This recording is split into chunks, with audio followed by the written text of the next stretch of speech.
welcome to episode 2 of Apparently, a podcast about race, politics, and pop culture. Thank you, first of all, for those of you who listened to episode 1. It's actually our first time ever starting a podcast, so it's really great to have that support. Thanks so much for the feedback that we've had so far and for the support that we've received. We really appreciate it, and we're really looking forward to getting stuck into episode 2. In today's episode, we're going to be talking about the cost of speaking up for Palestinians, the cost of condemning Israel's occupation and Israel's ongoing genocide in Gaza, the ramifications that come with that, whether it's employment or education or just social reputation, to be honest. And we're also going to be talking about the risk of speaking up for Palestinians as someone who isn't white, particularly Black women. And yeah, we've got quite a few things to discuss in today's episode, quite a few examples. Like I said in episode 1, Palestine has always been the canary in the coal mine when it comes to cancel culture. It's one of the easiest things to get you to lose your job, to get fired, to be punished. And to basically get you to never ever speak about Palestine in critical terms ever again, to basically look at Israel as if it is a normal country, which it is obviously not. I'm Alia. I'm here with my co-host Ladan, or Ladan, as she likes to pronounce it. And yeah, she's going to get stuck in and start basically going through a few of the examples that she's looked at in recent months. Over to you, Ladan. Well, thank you. Yeah, this is something that we really started to notice, obviously, since October 7th. But like Ali mentioned, this isn't something new. People have faced social punishment through doxing campaigns, very targeted campaigns. But since October 7th, I think we've seen a few notable cases targeted towards Black women in particular, where they face ramifications that we might not see with their white counterparts. Obviously, anyone who's been doxed since October 7th, who has lost jobs and opportunities, are not necessarily all Black women. But I think you too have noticed that this is something very particularly harsh towards Black women. Have you noticed that? Absolutely.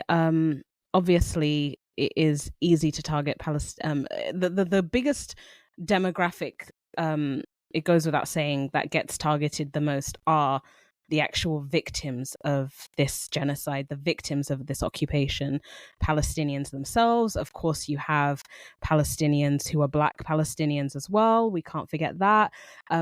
In this episode, we're just going to go through a few notable examples who are Black women, because, of course, it's very difficult to talk about Zionism without divorcing it from the inherent racism of Zionism as an ideology in itself. And in general, just generally speaking, it is easier to punish Black women, even when it isn't about Palestine. And yeah, so just... Yeah. The first real big example that I remember was in the States, and it was just after October 7th, and a very brave person, Rina Workman. They were a student at New York University, NYU, and they were actually the head of the Student Bar Association. I'm saying they use they, them pronouns.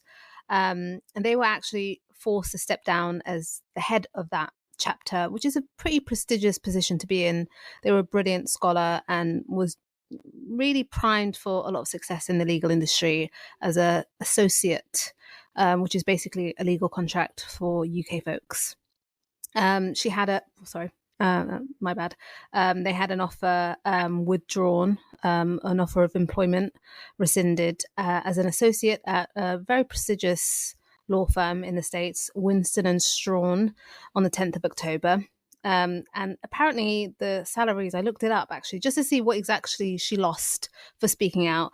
And the salaries were going for over $250,000 a year. So they lost a lot of money. Now, you're probably wondering, what did Rina say to warrant this withdrawal of a prestigious offer at a prestigious law firm? You're probably thinking something egregious, something extremely anti-Semitic. But I've got the quote here. Rina Workman said, "I condemn the violence of apartheid. I condemn the violence of settler colonialism. I condemn the violence of military occupation. I condemn the violence of dispossession and stolen homes. I condemn the violence of trapping thousands in an open-air prison." That's it. That's all Rina said. And that was enough on October 10th. So obviously, tensions were still high. And the environment at that moment, I'm sure you remember, Alia, with all of the doxing campaigns that are going on, it felt like open season on pro-Palestinian activists. I would say definitely, I actually forgot the exact date, the day of October the 7th, but the week commencing, let's just say October the 9th or the 10th, that was a period where you couldn't even say the word Palestine without someone ready to basically arrest you and accuse you of being a Nazi, ultimately. That was pretty... Do you remember the Alicia Keys tweet? Oh, yeah. Does anyone remember the Alicia Keys tweet where she basically went on... Actually, she posted a picture on Instagram where she was talking about wanting to go paragliding. She was talking about things that she wants to do on holiday, and she was like, do you know what, something that I haven't done that I really want to try is paragliding. And she was basically cancelled for that, and it had absolutely nothing to do with Palestinian resistance fighters going into the kibbutz on October the 7th. It was literally just something that she wants to do on vacation. And I think Megyn Kelly went completely off on her and was accusing her of supporting Hamas, I believe. So it was a pretty rough time to say anything remotely pro-Palestine, which makes you think it's almost like a privileged position to be in as a non-Palestinian, because this is what Palestinians have had to deal with for decades. Imagine we're just talking about them. They're not even allowed to talk about their own experiences. So if it was difficult for us to talk about Palestine, imagine how difficult it is to be Palestinian. Imagine how difficult it was to be Palestinian during that particular week, knowing nobody knows the predictability of Israel's cruelty as much as Palestinians themselves. So yeah, the cancel culture was definitely rife in that particular week. I mean, I'm not a public figure, but I was terrified. I didn't know how to feel going and talking to people outside of my circle, wondering what was going to be misinterpreted. But I have to actually give a special shout out to a few brave souls I remember in those early days in October who were brave enough to speak out. Apart from students like Rina, people like Kelani, who emerged after October as a really powerful voice in promoting the... Kalani is the R&B singer? Yes. The American R&B singer. I've never actually listened to a Kalani song, but I love her. I love her. What a brave soul. Marie, the singer, Just One Thing. I mean, to be honest, that's the only song I know. Do you know any others? She actually had a lot of great songs. She had the album Touch. That was the album that One Thing came from. And I believe she had I think the song was called Why Don't We Fall in Love? She's pretty popular. I'm still, of the belief that Beyonce stole her career, but, I believe that. Just like she stole Blue Cantrell's career and her man. Anyway, let's not get sidetracked. Marie, who's a really powerful thinker, as I've discovered very later on. She has a book club.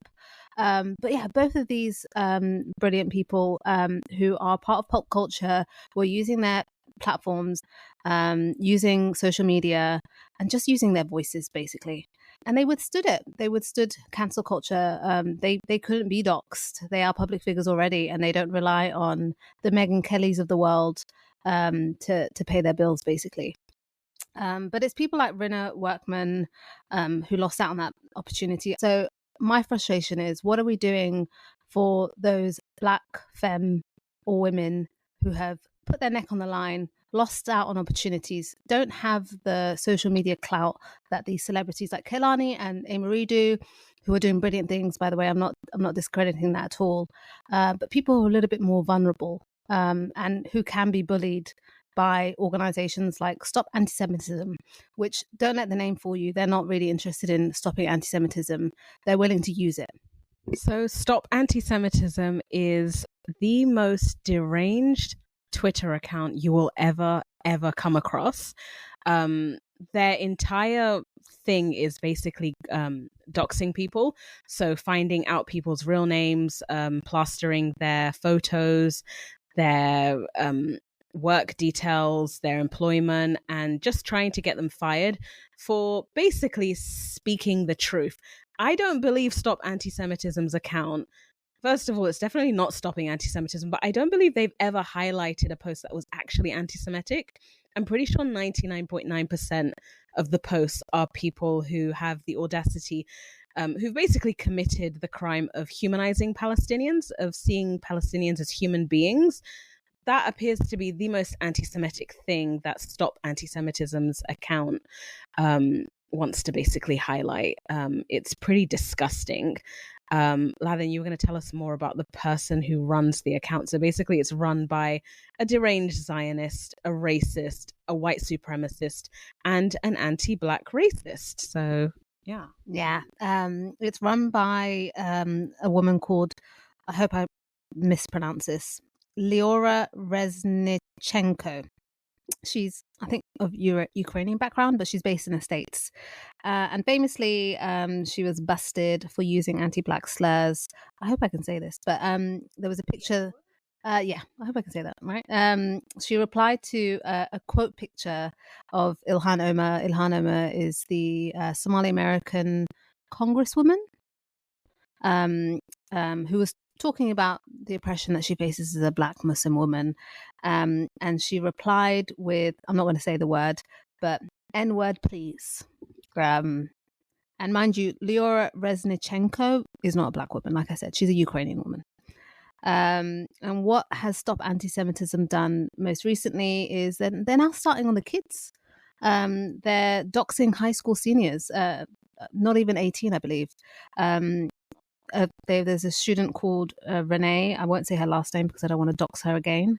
From New York, who was, her yearbook quote was simply "From the river to the sea." Her picture, obviously her high school. What do they call that book? Their yearbook was plastered on their million-plus account and was called out as an anti-Semite simply for saying "From the river to the sea." Meanwhile, I've told you what Leora is about, an out-and-out racist. So again, it's just that double standards that we keep on seeing over and over again, where some isms are tolerated more than non-isms. Yeah, it's quite clear that they're deliberately targeting and trying to threaten the livelihoods of young Black people, specifically young Black women, and in this case, a young Black high school girl. She hasn't even become an adult yet, technically, but they don't care. Deranged racist Zionists do not have a red line. Clearly, we've seen that with what they are willing to support and cheer on in Gaza. But even outside of Gaza, they don't have any sense of decency, any sense of understanding of, definitely they don't understand the structures of racism in the United States, because they benefit from it themselves. But yeah, it's just unbelievable to dox a high school kid. Their fucking yearbook. Are these people serious? They're not serious human beings. And yeah, they live among us. That's the thing that scares me the most. These are people that we work with. These are people that we've gone to school with. And these are people who are able to hire and fire us. So that is an uncomfortable truth. But yeah, we can't ignore the racist anti-Blackness that is rampant within the Zionist movement. Yeah, and these are people, like the ones from Stop Antisemitism, who understand racism because they're bastardizing the language of intersectionality. They have a deep awareness of what racism looks and feels like, because they're just inverting it and throwing it back on some of the least privileged people in the United States or in the globe. So yeah, it's a pretty dark time to be an outspoken Black woman. When isn't it really, to be honest? I mean, Alia, you were looking at a journalist in the States that's been targeted and been successfully taken down a peg, unfortunately. Yeah, thanks for that. This actually does bring us in. That was a good segue into one of the big stories in independent and mainstream media in the United States. This is about a journalist, an American journalist, an African-American woman called Brianna Joy Gray. So Brianna Joy Gray is a journalist from 2022 to last week. She co-hosted a show on a channel called The Hill. The show is called The Hill Rising. So basically, The Hill is a media organization. They're an online, digital, print media organization, but they've also got this morning show called Rising, which Brianna Joy Gray hosts with this guy, an absolute melt, the biggest twat ever. His name is Robbie Suave. And the whole point of the show is you have someone on the left, and the left-wing person in this case would be Brianna Joy Gray, and then someone on the right, and they both co-host the show together. So Robbie is this pseudo-libertarian who is apparently what you can see. Based on what you can see on the show, he is clearly the right winger. And what they do is they basically riff off of each other and they debate each other, and they have really heated debates. I actually used to watch the show religiously, but I had to kind of stop watching it after a while because of her co-host Robbie. So after October the 7th, I always found him to be a bit iffy, but after October the 7th, he was definitely positioned, or willingly actually chose to be the pro-Israel talking point representation on the show, whereas Brianna Joy Gray did, I would say, a phenomenal job of debunking Israeli propaganda talking points, and yeah, basically being the voice of reason on the show. But obviously, because she is a Black woman, even before October the 7th, if you look at some of the YouTube comments on The Hill Rising's YouTube clips, there were lots of sort of, I would say, problematic microaggressions towards Brianna. But after October the 7th, I would actually say there were lots of pro-Palestine people in the comments who were anti-Robbie, because he was basically just pure, he's just basically spreading pure propaganda, every predictable Israeli talking point. And it also doesn't sound like it comes from a place of conviction. It doesn't sound like he has that much investment in Israel, apart from being a white guy who just sees Palestinians as barbaric. Anyways, after October the 7th, they got into very heated and, I would say, very hostile arguments. I wouldn't even say disagreements about Israel's genocide in Gaza. Soon after October the 7th, there was an episode on The Hill, and we're going to play a short clip for you. No, there's another clip, but there was an episode where Robbie did scream, and he yelled at Brianna, and he was screaming, "What is wrong with you?" He was more or less accusing her of being a Hamas supporter, and just, yeah, basically being really unprofessional. And she managed to keep her cool, but the clip that I'm about to show for you just really rubbed me up the wrong way. And we're going to play that for you shortly. Say is accurate. Everything Israel says is inaccurate. Let's talk about this. You're a simpleton when it comes to this. If you insult me like that again on this show, Robbie, we might not be sitting here again together. So I advise you to control yourself. Don't say I take and don't make hook, line, and sinker attacks. Everything the mainstream media tells me to think that is obviously not clear as we watch this show. Let's talk about the video, Robbie.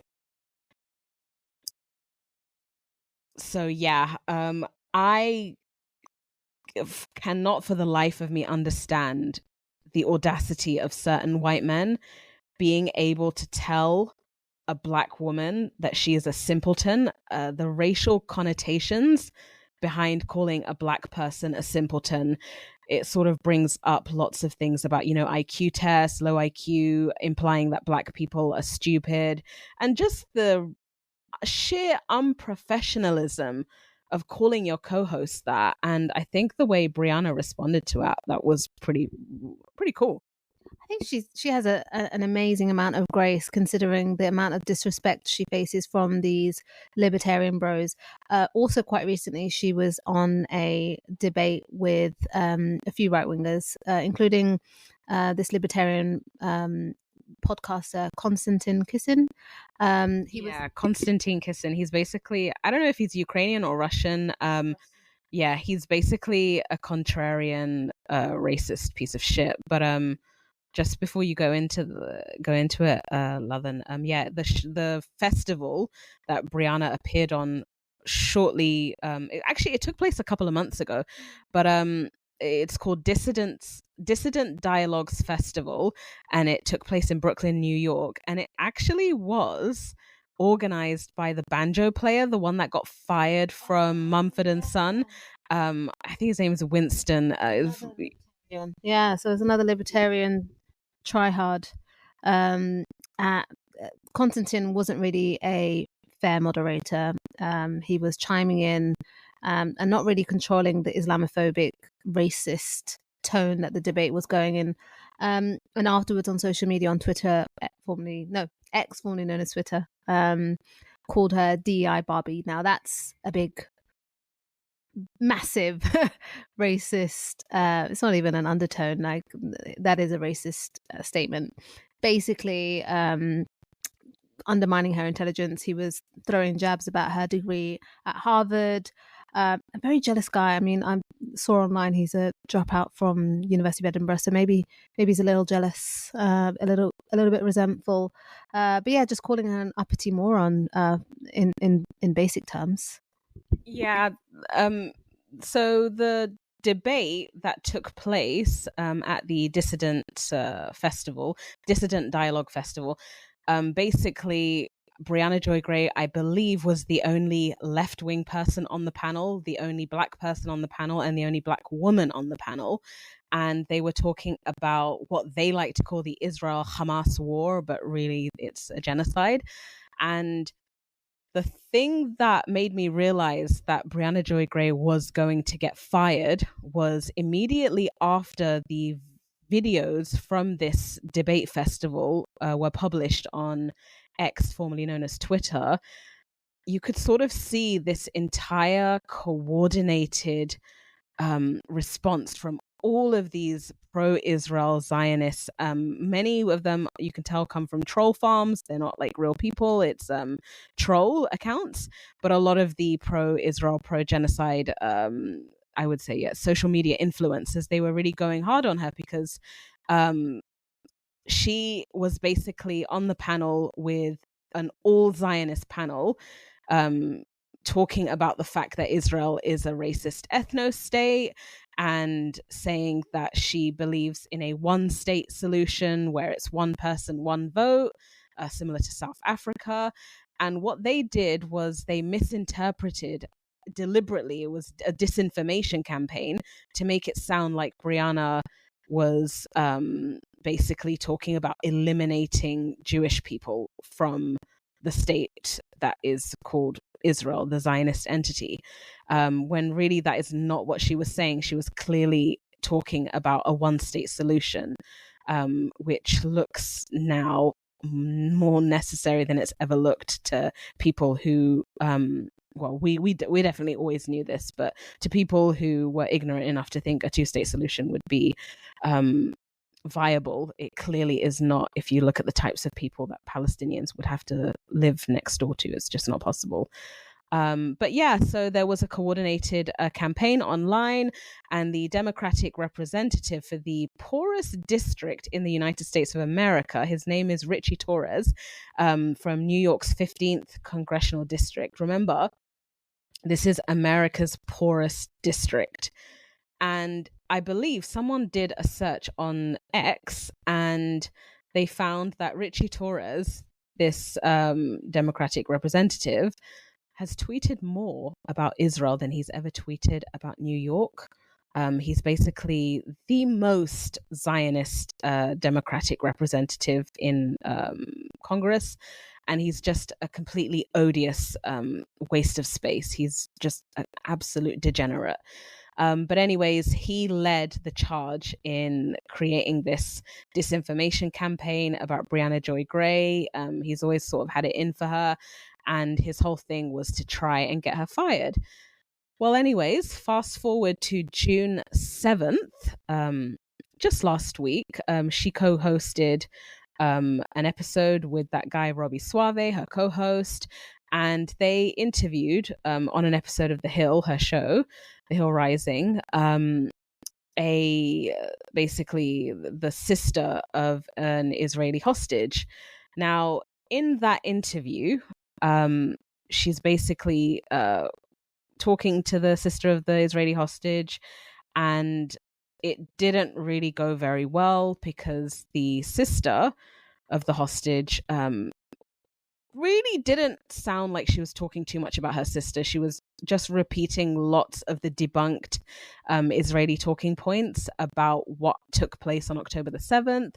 She also veered into Islamophobia by implying, actually, I'd say she explicitly said that there would be another 9/11, and she said that this other 9/11 would take place in Michigan. Now, if you know about Michigan, specifically Dearborn, Michigan, a city in Michigan, it's, I believe, the state that has the most Arab Americans, so it was a little on the nose, a little obvious what she was implying there. But anyways, towards the end of the interview, the sister of the hostage makes quite a pointed comment towards Brianna, implying that Brianna doesn't care about victims, doesn't believe victims. And we're just going to play a clip for you right now. And I really hope that you specifically will believe women when they say that they got hurt. All right, thanks for joining. Stick around, more Rising coming up next. Okay, so as this is a podcast, you can't really see it, but in that clip, after the sister of the hostage says that, which is quite clearly a disrespectful comment, Brianna then rolls her eyes. Now, if I was presenting this show instead of Brianna Joy Gray, I would have rolled my eyes a lot further back. Yeah, that whole interview was bizarre. I didn't quite hear enough about, like you said earlier, like her sister. Instead, it was almost kind of like an IDF spokesman in the room, dehumanizing Palestinians, dehumanizing Arabs as a whole, and then making, like you said, that pointed comment towards Brianna, basically saying, I hope you see that all women matter, as if Brianna doesn't think that, which is absolutely, and it's again pulling into those debunked claims about the use of sexual violence in Gaza, which we haven't seen enough evidence of. Yeah, it's been widely debunked by independent media, by The Grey Zone, by Electronic Intifada, and by Mondoweiss. And also, we're going to do a whole episode on this person one day, I think, but also by this Twitter account called Zay Squirrel. Basically, a lot of the propaganda over the past 8 months has been debunked by a squirrel on social media, on Twitter or X. But yeah, so. And also, sorry, in case you don't trust independent media and it's not quite verified for you, a lot of these claims have been taken back by the New York Times, which were the initial proponents of a lot of these claims. They've actually gone back on a few of those claims after discovering that their sources, namely Zaka, an organization in Israel. Yeah, so Zaka is basically a volunteer organization in Israel. We'll do a deep dive into this in another episode, but a lot of those claims of systemic use of sexual assault on October the 7th has been completely debunked. And I believe just today or yesterday, well, we're now recording this on the 9th of June, the Times of London has actually debunked a lot of the claims that Israel made on October the 7th. But going back into Brianna Joy Gray, so she basically rolled her eyes at the sister of this hostage, and that was clipped, and it was clipped completely out of context. And that video circulated on social media, which then was followed by a barrage of prominent Zionist accounts. It was definitely as if there was a WhatsApp group broadcast to get Brianna Joy Gray fired. And then she got fired literally the next day. And The Hill, the parent company, I believe it's called Nexstar Media Group, they sent her a letter. They didn't even have the decency to spell her name correctly. And they told her that she has basically been fired. She has since done an interview with the independent journalist Glenn Greenwald to basically say that the seniors at her show, her former show, The Hill Rising, they haven't even bothered responding to her messages and any phone calls, because in the contract termination letter, it's written in a way that makes it look like she's got to serve 30-day notice, but they didn't make that explicitly clear. So she's actually still in the dark about that. But ultimately, this is a lesson in Zionism, anti-Blackness 101, because I just don't think this would happen to it wouldn't. Lots of white people do get fired for being pro-Palestine, but the way that she's been dehumanized online, and the way that they're talking about her, like we mentioned already, calling her DEI Barbie, basically trying to diminish her achievements as a Black woman who's been to Harvard Law School. A lot of the just racist undertone of the way that people are speaking about her online. But yeah, so if you are a Black woman in media or any other sector, or even just a student, your job is not safe, your future is not safe, but we should still persevere. But it's a lesson for all of us. Yeah, I don't think we would have been able to do this podcast in October. I think we've taken the lead from women like Brianna, from people like the student in NYU, the students who are protesting today. But yeah. So that's all we've got time for today. We'll be posting another episode next week. Thank you so much for listening. Don't forget to follow. Don't forget to like. And yeah, also don't forget to follow our Instagram account. I think we've got an Instagram account now as well. Yeah, apparently _pod. Ciao for now. Deuces.